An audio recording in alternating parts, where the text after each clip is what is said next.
دوستان عزیز سلام، در خدمتتون هستیم با ویدیوی سوم از آموزش اندیکاتورهای کاربردی. در این ویدیو به معرفی و بررسی آسام آسیلیتور آقای بیل ویلیامز خواهیم پرداخت که به معامله‌گران در شناسایی سریع تغییرات مومنتوم در بازار و پیدا کردن نقاط ورود و خروج با ریسک پایین و سود احتمالی بالاتر کمک میکنه. پیشنهاد میکنم این ویدیو رو از دست ندین و تا انتها با بنده همراه باشید.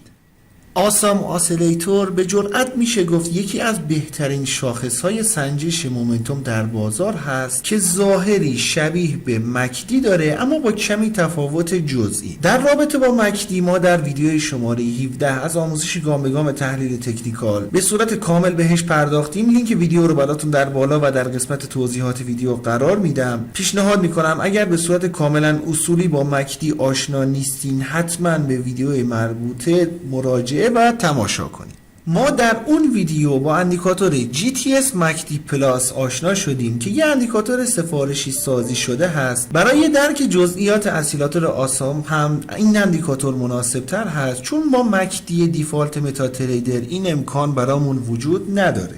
هسته اصلی اسیلاتور از دو میانگین متحرک ساده که پرایسش بر روی مدین باید باشه تشکیل شده که پریود میانگین متحرک سریعتر 5 دوره و پریود میانگین متحرک کند 34 دوره هست. در اسیلاتور پیش‌فرض هم خط سیگنال وجود نداره ولی میتونید خط سیگنال رو هم بهش اضافه کنید. در کل دو تفاوت اصلی با مکدی دیفالت رو داریم. اول پریود میانگین های متحرک، دومی که بسیار مهمتر هم هست نوع میانگین متحرک به صورت ساده در نظر گرفته شده. اگه با مکدی آشنا باشید میدونید نوع میانگین متحرک در مکدی دیفالت بر روی اکسپوننشیال یا نمایی قرار داده شده. مهمترین تفاوت آسام آسیلیتور با مکدی در نوع میانگین متحرکشون هست. به هر حال یکی از روش‌های انداختن اسیلاتور روی چارت به وسیله اندیکاتور GTS مکدی پلاس هست که لینک دانلودش رو براتون در قسمت توضیحات ویدیو قرار میدم. میتونید مراجعه و دانلود کنید. بخوایم از اندیکاتور پیش‌فرض متا تریدر هم استفاده کنیم باید از سربرگ اینزت وارد قسمت ایندیکیتورز بشیم. بعد در کشوی باز شده به قسمت بیل ویلیامز مراجعه کرده و در کشوی باز شده اندیکاتور آسام آسیلیتور رو انتخاب کنیم. بر روی چارت نمایش داده میشه. در تریدینگ ویو هم با مراجعه به قسمت ایندیکیتورز در تب سرچ بار عبارت آسام آسیلیتور رو وارد کنید اندیکاتور بهتون نمایش داده میشه و با کلیک کردن روش میتونید روی چارتتون بندازید. پس از انداختن اندیکاتور بر روی چارت یه سری میله های هیستوگرام با رنگ های سبز و قرمز مشاهده میکنیم. در واقع بر اساس نحوه محاسبات اندیکاتور ما داریم سرعت تغییرات قیمت در کوتاه مدت که بر اساس 4 کندل اخیر هست رو نسبت به سرعت تغییرات قیمت در بلند مدت که میشه 34 کندل اخیر داریم مقایسه میکنیم. تمامی کاربردهایی که مکدی داره با این اندیکاتور هم میتونیم انتظار داشته باشیم. به هر حال چون به صورت کامل قبلا بهش پرداختیم ازش رد میشیم و بپردازیم به دیدگاه های آقای بیل ویلیامز. اولین استراتژی کلاس هیستوگرام ها با لول 0 هست. بدین صورت که هیستوگرام ها از پایین لول 0 به بالاتر از لول 0 برن سیگنال خرید رو دریافت میکنیم. بالعکس هیستوگرام ها از بالای لول 0 به پایین تر از لول 0 برن سیگنال فروش رو دریافت کردیم. ولی اگه دقت کنید اولین سیگنال خرید یه سیگنال مناسب هست اما مابقی سیگنال ها حرکت بسیار قابل توجه رو ما در چارت مشاهده نمی کنیم.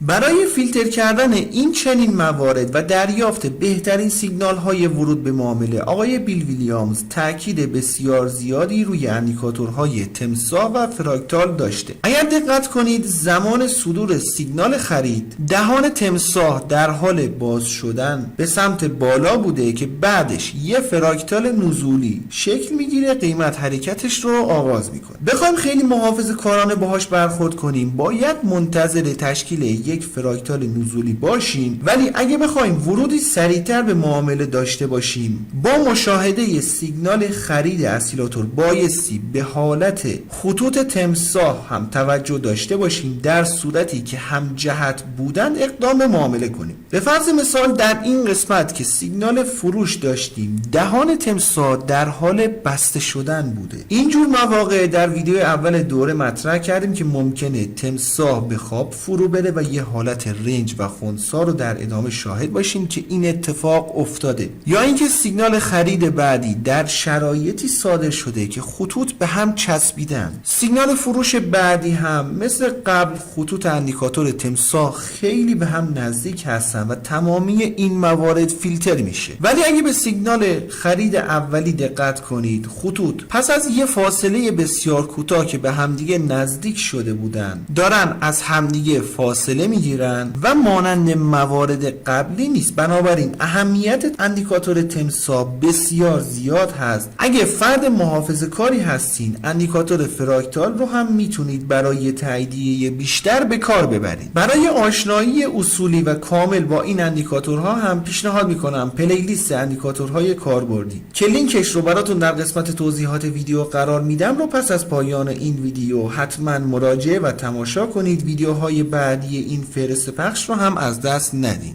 در رابطه با همین استراتژی کلاس لول 0 آقای بیل ویلیامز یه سری حالت‌ها رو به نام لایت اسپشیال نام برده که چارچوب‌ها تقریبا یکسان هستند. باز در این حالت اگر دقت کنید، ما در این کندر کلاس لول 0 هیستوگرام ها رو داریم که میشه مباحث قبلی. ولی در این روش اگر دقت کنید، کندل بعدی قیمت یه اصلاح رو تجربه کرده، ولی اگر به میله های هیستوگرام توجه کنید، میله دومی از میله اولی بالاتر هست. در این حالت یه فرصت ویژه‌ای در اختیارمون قرار گرفته که خریدی با قیمتی پایینتر از سیگنال اولیه داشته باشیم و به همین علت اسمش رو گذاشته لایت اسپشیال. فلسفه‌اش هم در نحوه محاسبات اندیکاتور خلاصه میشه زمانی که قیمت به سمت پایین حرکت میکنه ولی هیستوگرام ها دارن به سمت بالا حرکت میکنن، نشون دهنده اینه که بازار یه توقف جزئی رو داره تجربه میکنه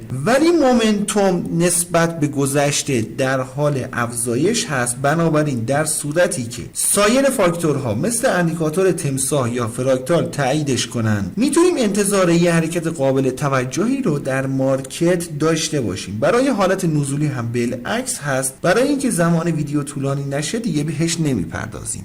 استراتژی بعدی که بهش دو دره و دو قله هم گفته میشه، در واقع همون حالت واگرایی معمولی هست که در اندیکاتور مکدی هم داشتیم. در رابطه با مباحث واگرایی در پیوست شماره 1 از ویدیو شماره 16 آموزش گام به گام تحلیل تکنیکال به صورت کاربردی از 0 تا 100 بهشون پرداختیم. در رابطه با مکدی و واگراییش هم باز در ویدیو شماره 17 آموزش گام به گام تحلیل تکنیکال به این حالت از واگرایی و فلسفه که پشتش هست و چطور بایستی باهاش کار کنیم پرداختیم. لینک هر دو ویدیو رو براتون در قسمت توضیحات ویدیو قرار میدم. پیشنهاد میکنم حتما مراجعه و تماشا کنید. چون مباحث قبلا مطرح شده از این موضوع هم میگذریم.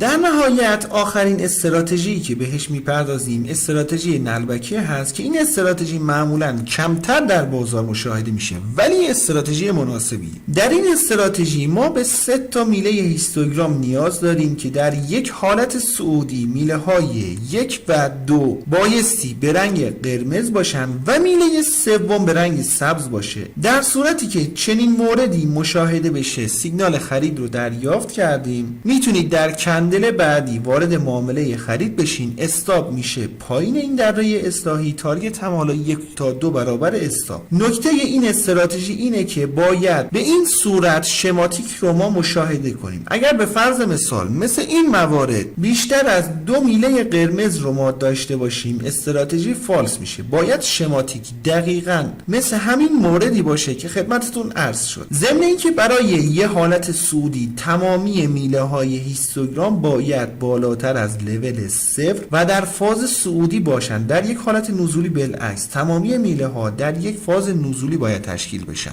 باز هم در این استراتژی اندیکاتور تمساح حکم چراغ راهنما رو داره که حتما باید در نظر گرفته بشه. سعی کردم بیشتر مواردی مطرح بشه که دیدگاه های آقای بیل ویلیامز هست. استراتژی های معاملاتی با این اندیکاتور بسیار زیاد هست. اگه به خوبی با نحوه عملکرد اندیکاتور آشنا باشید، این اندیکاتور میتونه بهترین عنصر استراتژی معاملاتی تون باشه. در نهایت الان روی صفحه فهرست پخش اندیکاتورهای کاربردی رو مشاهده میکنید. پیشنهاد میکنم ویدیوهای قبلی این فهرست پخش رو از دست نداده و روش کلیک و تماشا کنید. انشالله که براتون مفید باشه. رو قول میبینم دوست من.